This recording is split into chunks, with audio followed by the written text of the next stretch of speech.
এই রাজনৈতিক প্রক্রিয়া আমরা সুনির্দিষ্টভাবে কাজগুলো ঠিক করতে পারব। আগামী রাষ্ট্রটা আমরা চাই যেখানে জবাবদিহিতা থাকে। রাষ্ট্র পরিচালনার প্রশ্ন, আমরা শাসক দেখতে চাই না, আমরা রাষ্ট্র পরিচালনার দায়িত্বপ্রাপ্ত জনপ্রতিনিধি দেখতে চাই। জনপ্রতিনিধি মানে জনগণ যাদেরকে নির্বাচিত করে।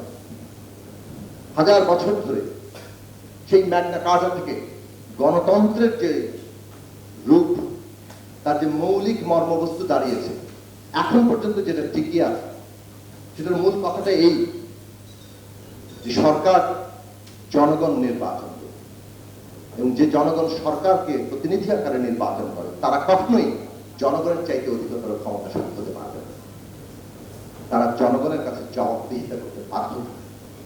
সে কারণেই সরকার হবে জনগণের কাছে জবাবদিহিতা করতে বাধ্য সীমিত ক্ষমতার সরকার, অর্থাৎ তার ক্ষমতা কখনোই জনগণ থেকে ছাপিয়ে দিতে পারে না।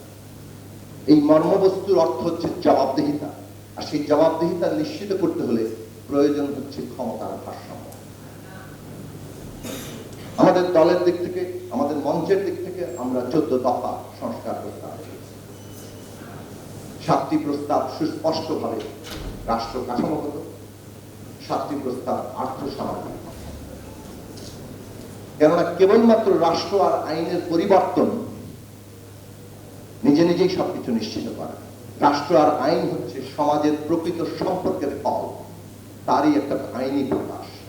সমাজের একেবারে মৌলিক যে সম্পর্ক, অর্থনৈতিক, সামাজিক, সাংস্কৃতিক, সেই সম্পর্কের বদলের উপরেই সত্যিকার অর্থে রাষ্ট্রের আইনি পরিবর্তন ঠিকঠাক মতো কার্যকর হবে।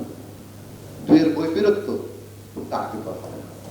কাজে গণতন্ত্র মঞ্চের, যেহেতু আমি একজন অংশীদার, রাষ্ট্র সংস্কার আন্দোলন তার অংশীদার, আমরা স্পষ্ট করেই বলবো যে এই প্রস্তাবটা আমরা যা সংগ্রাম করে আসছি, আমাদের যা ঐক্যের ভিত্তি, সেটা নিয়ে আমাদেরকে আগামী দিনে আরো লড়াই করতে হবে।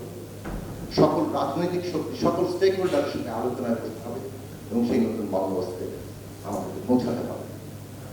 এমন একটা কনসেনসাস, এমন একটা জাতীয় ঐক্যমত্য, যাতে করে আগামী দিনের সংসদ ওই রকম একটা বন্দোবস্ত, ওই সংবিধান তৈরি করতে পারে।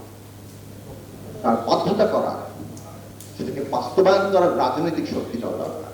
গণতন্ত্র প্রতিষ্ঠিত হবে না যদি গণতান্ত্রিক রাজনৈতিক শক্তি, তাকে সুরক্ষা দেওয়ার শক্তি তৈরি না হয়। সেই শক্তি গড়ে তোলার আজকে ঐতিহাসিক দায়িত্ব আমাদের সামনে।